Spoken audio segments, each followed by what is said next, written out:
Hello friend, you are once again welcome to Easy English with NS. Today we are going to study past perfect tense. दोस्तों, past perfect tense ये difficult tense में से एक माना जाता है। सबसे पहले इसकी पहचान देखते हैं। बिल्कुल आसानी से आपको इसको समझना है, ढंग से समझना है। सबसे पहले इसकी हिंदी में पहचान देखते हैं। हिंदी के वाक्यों के अंत में चुका था, चुकी थी, चुके थे या आ था, ई थी, ए थे या ये आदि आते हैं। यानी पहचान होगा किसी वाक्य के पीछे चुका था, चुकी थी, चुके थे आएंगे, और किसी वाक्य में आ था, ई थी, ए थे या ये मिलेंगे आपको। सबसे बड़ी पहचान यहाँ पे ध्यान रखना है। इस टेंस में दो वाक्य साथ साथ आते हैं। ध्यान रखना दोस्तों, इस टेंस में दो वाक्य साथ साथ आते हैं, यानी दो वाक्य साथ साथ आएंगे और दोनों ही वाक्यों में काम समाप्त हो जाएगा। दोनों ही वाक्यों में काम समाप्त हो जाएगा। एक वाक्य में काम पहले समाप्त होता है और फिर दूसरे वाक्य में काम समाप्त होता है, यानी दोनों ही वाक्यों में काम समाप्त हो जाता है। दोनों वाक्य बिफोर या आफ्टर से जुड़े होते हैं। हिंदी के वाक्य पहले या बाद से जुड़े होते हैं और इंग्लिश के वाक्य बिफोर और आफ्टर से जुड़े होते हैं। जिस वाक्य में काम पहले समाप्त होता है उसकी अंग्रेजी हेड प्लस मेन वर्ब की थर्ड फॉर्म से बनती है। ये इस टेंस की हेल्पिंग वर्ब होती है, प्रेजेंट परफेक्ट टेंस की। जिस वाक्य में काम पहले समाप्त होता है उसकी अंग्रेजी हेड प्लस मेन वर्ब की थर्ड फॉर्म से बनती है। ये वाक्य पास्ट परफेक्ट टेंस का होता है। फिर इसके बाद जिस वाक्य में काम बाद में समाप्त होता है वह पास्ट इंडेफिनेट टेंस का होता है, जिसको हम पास्ट इंडेफिनेट या सिंपल पास्ट टेंस बोलते हैं। उसका होता है दूसरा वाक्य। पहला वाक्य पास्ट परफेक्ट टेंस का होता है जिसमें काम पहले समाप्त होता है, दूसरे वाक्य में काम बाद में समाप्त होता है। उसकी अंग्रेजी पास्ट इंडेफिनेट टेंस के नियमों के अनुसार बनती है। ध्यान रखना दोस्तों, दो वाक्य साथ साथ आएंगे, दोनों ही बिफोर या आफ्टर से जुड़े हुए होंगे। दोनों ही वाक्यों में काम समाप्त हो जाएगा। एक वाक्य में काम पहले समाप्त होगा, उसके बाद दूसरे वाक्य में काम समाप्त होगा। फिर इसके यदि हम अफर्मेटिव सेंटेंस बनाते हैं तो इसके अफर्मेटिव सेंटेंस का नियम होता है दोस्तों, दो प्रकार के पैटर्न बनते हैं इसमें। पहले बनता है बिफोर, यानी पहले वाले शब्द से जो वाक्य बनते हैं, कंजक्शन बोलते हैं इनको, इनसे जो बनते हैं उस वाक्य का पैटर्न। उस वाक्य का पैटर्न होता है सब्जेक्ट, उसके बाद हेड हेल्पिंग वर्ब, फिर मेन वर्ब की थर्ड फॉर्म और उसके बाद ऑब्जेक्ट। फिर उसके बाद बिफोर आएगा कनेक्टर, फिर सब्जेक्ट, फिर मेन वर्ब की सेकेंड फॉर्म और फिर ऑब्जेक्ट। अब इस वाक्य की अंग्रेजी बनाते समय दोस्तों ध्यान रखना, यह थोड़ा सा बाकी टेंस से अलग होता है। मेरे आने से पहले राम सो चुका था, पहले शब्द से बना है, यानी बिफोर वाला सेंटेंस है ये। ऐसे वाक्यों की अंग्रेजी बनाते समय ध्यान रखना, यदि आप बिफोर यानी पहले वाले शब्द वाले वाक्य की अंग्रेजी बनाते हैं तो ऐसे वाक्यों में दोनों वाक्यों में से जिसमें से काम पहले समाप्त होगा उसकी अंग्रेजी पहले बनेगी। दो काम है, एक मेरा आना, एक है राम का सोना।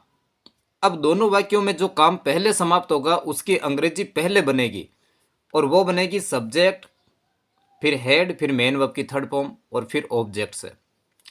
अब ये वाक्य है मेरे आने से पहले राम सो चुका था। तो दोस्तों इस वाक्य में पहले काम कौन सा समाप्त हुआ? राम सो चुका था, यह काम पहले समाप्त हुआ, तो इसकी अंग्रेजी पहले बनाएंगे राम। फिर उसके बाद हेल्पिंग वर्ब आएगी हेड, फिर आएगी मेन वर्ब की थर्ड फॉर्म। मेन वर्ब ढूंढनी है तो सेंटेंस के पीछे देखें। सोना, सोना को स्लिप बोलते हैं, स्लिप की थर्ड फॉर्म होती है स्लेप्ट। राम हैड स्लेप्ट, इस वाक्य में ऑब्जेक्ट नहीं है तो बिफोर लगा दे, बिफोर। फिर आता है दूसरे वाक्य का सब्जेक्ट। दूसरा वाक्य पास्ट सिंपल टेंस का होता है, उस वाक्य का सब्जेक्ट, फिर मेन वर्ब की सेकंड फॉर्म और फिर आएगा ऑब्जेक्ट। अब दूसरा वाक्य, जैसा कि मैंने आपको पहले बताया, ये पास्ट सिंपल टेंस में रहता है। तो पास्ट सिंपल टेंस के अफर्मेटिव सेंटेंस का नियम होता है, पास्ट सिंपल टेंस के अफर्मेटिव सेंटेंस में मेन वर्ब की सेकंड फॉर्म का प्रयोग होता है। सब्जेक्ट, मेन वर्ब की सेकंड फॉर्म और ऑब्जेक्ट। तो ये काम है मेरा आना। अब ये मेरे आने से पहले, ये दोस्तों मेरे आने से पहले, ये मेरे है तो इसकी इंग्लिश माई नहीं बनेगी। ये है मेरा आना, ये सब्जेक्ट है मेरे, और मेरे का सब्जेक्ट होता है आई। फिर मेन वर्ब बेस में आना, आना को बोलते हैं कम, कम की सेकंड फॉर्म होती है कैम। इस प्रकार से ये सेंटेंस बनते हैं, ध्यान रखना। ये नियम ध्यान रखना, पहले यानी बिफोर वाले वाक्य में जिस वाक्य में काम पहले समाप्त होता है उसकी अंग्रेजी सबसे पहले बनती है, वो सब्जेक्ट, हेड और मेन वर्ब की थर्ड फॉर्म से बनती है। जिस वाक्य में काम बाद में समाप्त होता है वो पास्ट सिंपल टेंस का होता है। दूसरा पैटर्न है दोस्तों आफ्टर वाले वाक्य का पैटर्न। इसका ध्यान रखना, आफ्टर वाले वाक्यों में जिस वाक्य में काम बाद में समाप्त होता है उसकी अंग्रेजी पहले बनती, और वो पार्ट सिंपल टेंस का होता है। इसका पैटर्न होता है सबसे पहले सब्जेक्ट, फिर मेन वर्ब की सेकंड फॉर्म, और फिर ऑब्जेक्ट, फिर आफ्टर, फिर सब्जेक्ट दूसरे वाक्य का, फिर हेड, फिर मेन वर्ब की थर्ड फॉर्म, और फिर ऑब्जेक्ट। ये वाक्य मेरे आने के बाद राम सोया। ध्यान रखना दोस्तों, यदि कोई सेंटेंस बाद शब्द से बना हुआ है और दोनों ही वाक्यों में काम समाप्त हो जाता है, तो ऐसे वाक्यों के अंग्रेजी बनाते समय जिस वाक्य में काम बाद में समाप्त होता है उसकी अंग्रेजी सबसे पहले बनती है। तो इन दोनों वाक्यों में काम बाद में कौन सा समाप्त हुआ? मेरे आने के बाद राम सोया। मेरे आने के बाद राम सोया, तो काम बाद में हुआ, राम का सोना, तो इसकी इंग्लिश पहले बनाएंगे। और ये वाक्य जिसमें काम बाद में समाप्त होता है वो पास्ट इंडेफिनेट टेंस का होता है। तो मेन वर्ब है इसमें सोना, सोना को इंग्लिश में बोलते हैं स्लेप्ट, राम सोया। ऑब्जेक्ट नहीं सेंटेंस में, आफ्टर लगा लें। फिर दूसरा वाक्य जिसमें काम पहले समाप्त हुआ है उसकी अंग्रेजी बनेगी। पहले का समाप्त हुआ मेरा आना, आई, मेरे को बोलते हैं आई, हेल्पिंग वर्ब होती है हेड, और कम की थर्ड फॉर्म कम। फिर इस सेंटेंस के इंटरोगेटिव सेंटेंस बनाते हैं दोस्तों। नियम यही लगेगा बिफोर आफ्टर का, केवल हेल्पिंग वर्ब के साथ नोट आएगा। जैसे पिताजी के आने से पहले माता खाना नहीं पका चुकी थी। ये दो वाक्य हैं, दोनों वाक्यों में काम पहले कौन सा हुआ उसकी अंग्रेजी पहले बनेगी। पिताजी के आने से पहले माता खाना नहीं पका चुकी थी, ये सेंटेंस, ये घटना पहले है, माता खाना नहीं पका चुकी थी, ये काम पहले समाप्त हुआ, तो इसकी इंग्लिश सबसे पहले बनाएगी। माता को इंग्लिश में बोलते हैं मदर, सब्जेक्ट माता है, खाना नहीं पका चुकी थी। जो काम पहले समाप्त होता है वो हमेशा पास्ट परफेक्ट टेंस में होता है, और पास्ट परफेक्ट टेंस की हेल्पिंग वर्ब होती है हेड। अब सेंटेंस क्योंकि नेगेटिव है तो इसके साथ नोट लगाएंगे, मदर हैड नोट। फिर मेन वर्ब, मेन वर्ब है पकाना, पकाना को बोलते हैं कुक, कुक की थर्ड फॉर्म होती है cooked. Mother had not cooked, फिर इसमें ऑब्जेक्ट है या नहीं है, food, mother had not cooked food. फिर जिस वाक्य में काम बाद में समाप्त हुआ उसकी अंग्रेजी बनाएंगे, और वो भी पास्ट इंडेफिनेट टेंस के अनुसार। पहला वाक्य की अंग्रेजी बना ली, अब इसमें कनेक्टर जोड़ दें, सॉरी बिफोर वाला सेंटेंस है, बिफोर मेरे पिताजी के आने से पहले माता खाना नहीं पका चुकी थी, mother had not cooked food, connector पहले, पहले को इंग्लिश में बोलते हैं बिफोर। फिर दूसरा काम हुआ पिताजी का आना, पिताजी को इंग्लिश में बोलते हैं फादर, फिर कम की सेकंड फॉर्म कैम। ये वाक्य पास्ट सिंपल टेंस में रहेगा। यानी जिस वाक्य में काम बाद में समाप्त हुआ वो पास्ट सिंपल या पास्ट इंडेफिनिट टेंस, आप कुछ भी कहो उसमें रहेगा। फिर ये वाक्य है, पिताजी के आने के बाद माता ने खाना नहीं पकाया। बाद वाला सेंटेंस है, तो बाद वाले वाक्यों में जिस वाक्य में काम बाद में समाप्त होता है उसकी अंग्रेजी सबसे पहले बनती है और वो पास्ट इंडेफिनिट टेंस का होता है। फिर ये वाक्य, इस वाक्य की यदि हम अंग्रेजी बनाएंगे तो इसमें रूल भी पास्ट इंडेफिनिट टेंस का लगेगा। यानी पास्ट इंडेफिनिट टेंस के निगेटिव सेंटेंस में helping verb did plus main verb की फर्स्ट फॉर्म का प्रयोग होता है। तो यहाँ पर इस वाक्य में सब्जेक्ट है माता ने खाना नहीं पकाया। माता को इंग्लिश में बोलते हैं मदर। फिर इसके साथ हेल्पिंग वर्ब आएगी डिड, फिर इसके साथ नॉट, फिर आएगी मेन वर्ब की first form. Past simple tense के नेगेटिव सेंटेंस में मेन वर्ब की फर्स्ट फॉर्म का प्रयोग होता है। Mother did not cook, object है food, food. Mother did not cook food, फिर इसमें कनेक्टर जोड़ना है आफ्टर। अब जिस वाक्य में काम पहले समाप्त हुआ उसकी अंग्रेजी बनाएंगे। पहले कौन सा, पिताजी का आना, तो इसकी इंग्लिश बनेगी फादर हैड कम। इस प्रकार से इस वाक्य की फिर बनाते हैं दोस्तों इंटेरोगेटिव सेंटेंस। उसमें भी यही नियम है, जिस वाक्य में काम पहले समाप्त हुआ उसकी अंग्रेजी पहले बनेगी, वो हेड प्लस मेन वर्ब की थर्ड फॉर्म से बनेगी बिफोर वाले वाक्य में। ये वाक्य है, क्या मैच शुरू होने से पहले बरसात आ चुकी थी। ये वाक्य है, तो दो वाक्य है, एक तो है मैच का शुरू होना और दूसरा है बरसात का आना। तो काम पहले कौन सा हुआ, बरसात आ चुकी थी, तो ये काम पहले समाप्त हुआ तो उसकी अंग्रेजी हम पहले बनाएंगे। अब क्योंकि सेंटेंस इंटरोगेटिव है और क्या से प्रारंभ हो रहा है, तो इसमें सबसे पहले हेल्पिंग वर्ब लगेगी। हैड,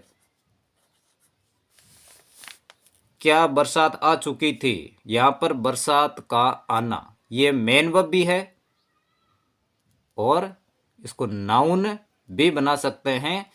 अगर ऐसे वाक्यों में यदि हमको सब्जेक्ट ना मिले तो उसमें हम सब्जेक्ट इट लगाते हैं, इट।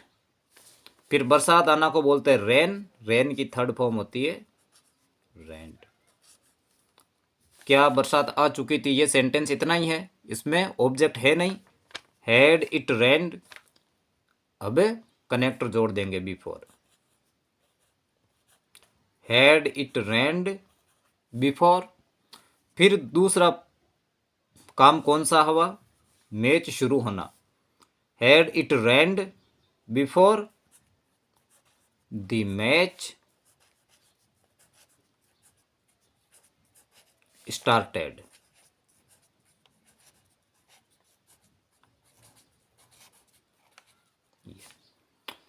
फिर ये वाक्य है, ये बाद वाला है। बाद वाले वाक्य का आपको रूल बताया है, जिस वाक्य में काम बाद में समाप्त होता है उसकी अंग्रेजी सबसे पहले बनती है और वो अंग्रेजी बनती है पास्ट इंडेफिनिट टेंस के नियमों के अनुसार। तो ये वाक्य है, क्या मैच शुरू होने के बाद बरसात आई, तो काम बाद में कौन सा हुआ, बरसात आई, पास्ट इंडेफिनिट टेंस का बनेगा। तो पास्ट इंडेफिनिट टेंस की हेल्पिंग वर्ब होती है डिड। बरसात आई इट, अब क्योंकि ये यहाँ पर डिड लगा दिया तो यहाँ पर मेन वर्ब की फर्स्ट फॉर्म आएगी, डिड इट रेन। सेंटेंस जोड़ेंगे तो कनेक्टर लगेगा आफ्टर, बाद वाला वाक्य है, डिड इट रेन आफ्टर। फिर काम पहले समाप्त हुआ, मैच शुरू हुआ, the match had started.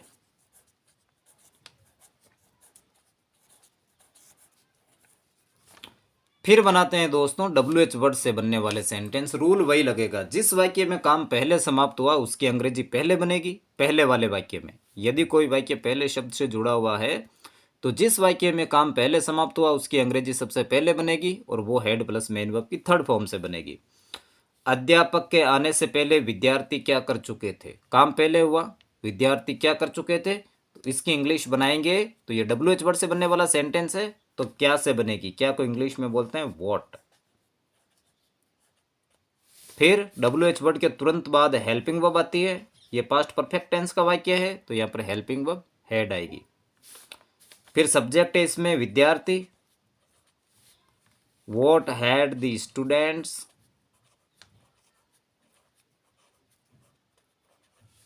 Main verb है करना, डू की थर्ड फॉर्म होती है डन।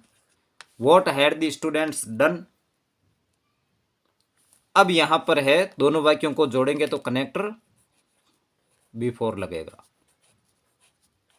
दूसरे बाद में काम समाप्त हुआ, अध्यापक का आना, द टीचर कम की सेकंड फॉर्म हो जाएगी कैम। अब ये वाक्य है मेरे आने के बाद तुम कहाँ गए, ये दो वाक्य हैं बाद शब्द से जुड़े हुए हैं, दो वाक्य हैं बाद शब्द से जुड़े हुए हैं, उनकी अंग्रेजी बनाएंगे तो जिस वाक्य में काम बाद में समाप्त हुआ उसकी अंग्रेजी पहले बनेगी और वो बनेगी पास्ट इंडेफिनेट टेंस के नियमों के अनुसार। तो इसमें काम बाद में कौन सा हुआ, मेरे आने के बाद तुम कहाँ गए, तो तुम कहाँ गए ये वाक्य ऐसा है जिसमें काम बाद में समाप्त हुआ, तो इसकी अंग्रेजी पहले बनाएंगे। तुम कहाँ गए, कहाँ को इंग्लिश में बोलते हैं वेयर, WH वर्ड सबसे पहले वेयर। फिर पास्ट इंडेफिनिट टेंस की हेल्पिंग वर्ब होती है डिड, और हेल्पिंग वर्ब के बाद में सब्जेक्ट लगाते हैं यू।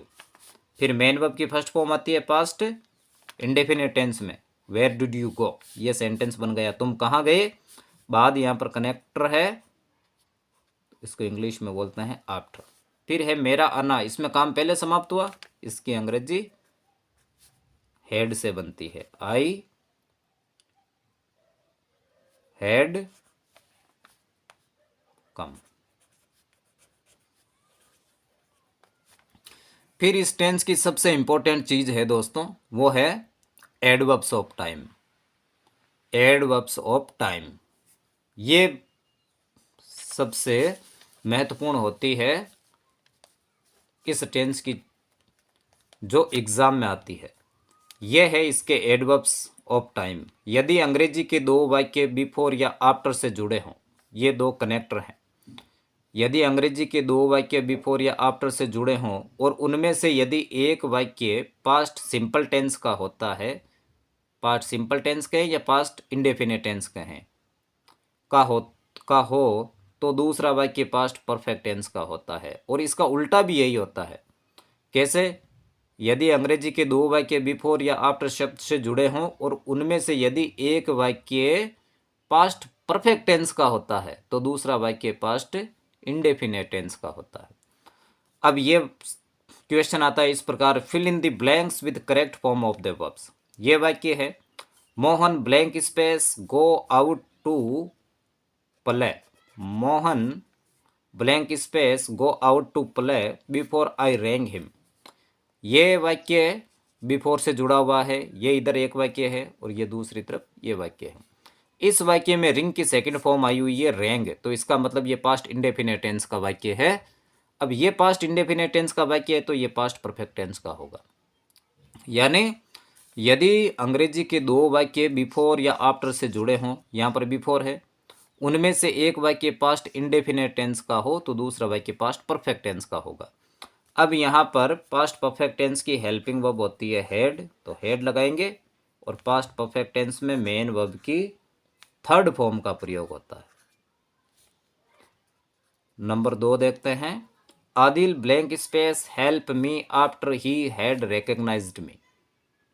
मैंने अभी बताया था दोस्तों आपको कि यदि अंग्रेजी के दो वाक्य बिफोर या आफ्टर से जुड़े हों और उनमें से एक वाक्य पास्ट परफेक्ट टेंस का हो, ये यहाँ पर पास्ट परफेक्ट टेंस है, हेड प्लस मेन वर्ब की third form, past perfect tense का हो तो दूसरा वाक्य पास्ट इंडेफिनिट टेंस का होता है। अब ये पास्ट इंडेफिनिट टेंस का सिंपल सेंटेंस है तो इसमें हेल्पिंग वर्ब का तो प्रयोग होगा नहीं, मेन वर्ब की सेकंड फॉर्म का प्रयोग होगा। फिर तीसरा देखते हैं दोस्तों, John blank space show his performance before the जजेस केम। अब ये सेंटेंस है, बिफोर से जुड़े हुए हैं, दो सेंटेंस है बिफोर से जुड़े हुए हैं, और उनमें से एक वाक्य पास्ट सिंपल टेंस का है, यानी मेन वर्ब की सेकंड फॉर्म है। यहाँ पर पास्ट इंडेफिनिट टेंस का है तो दूसरा वाक्य पास्ट परफेक्ट टेंस का होगा। पास्ट परफेक्ट टेंस की हेल्पिंग वर्ब होती है हैड, और मेन वर्ब शो, शो की थर्ड फॉर्म होती है शॉन। फिर sentence number 4, the peon blank space ring the bell after the principal had ordered him. ये दो वाक्य हैं, एक ये वाक्य है और दूसरा ये वाक्य है। एक वाक्य है जिसमें पियोन सब्जेक्ट है, दूसरा वाक्य है जिसमें द प्रिंसिपल सब्जेक्ट है। अब दोनों ये वाक्य आफ्टर से जुड़े हुए हैं, और उनमें से एक वाक्य में हेड प्लस मेन वर्ब की थर्ड फॉर्म है, यानी पास्ट परफेक्ट टेंस आया हुआ है, तो ये दूसरा वाक्य पास्ट इंडेफिनिट टेंस का होगा। अब ये क्योंकि ये सेंटेंस सिंपल है, अफर्मेटिव सेंटेंस है, इसलिए इसमें हेल्पिंग वर्ब का प्रयोग नहीं करेंगे, बल्कि मेन वर्ब की सेकंड फॉर्म का प्रयोग करेंगे। तो यहाँ पर रिंग की सेकंड फॉर्म होगी रिंग। दोस्तों, ये सबसे महत्वपूर्ण चीज़ है आपके 10th क्लास के एग्ज़ाम में, और आगे भी कहीं कंपटीशन की तैयारी करते हैं तो आपके ये आते हैं। ये बहुत ही इम्पोर्टेंट चीज़ है। ये हम तभी भर पाते हैं जब हमें टेंस के बारे में नॉलेज हो। इनको इस प्रकार से भरा जाता है। उम्मीद करते हैं कि आपको ये वीडियो अच्छा लगा होगा, और आप हमारे चैनल को सब्सक्राइब करें और कंटिन्यू देखते रहें। Thank you.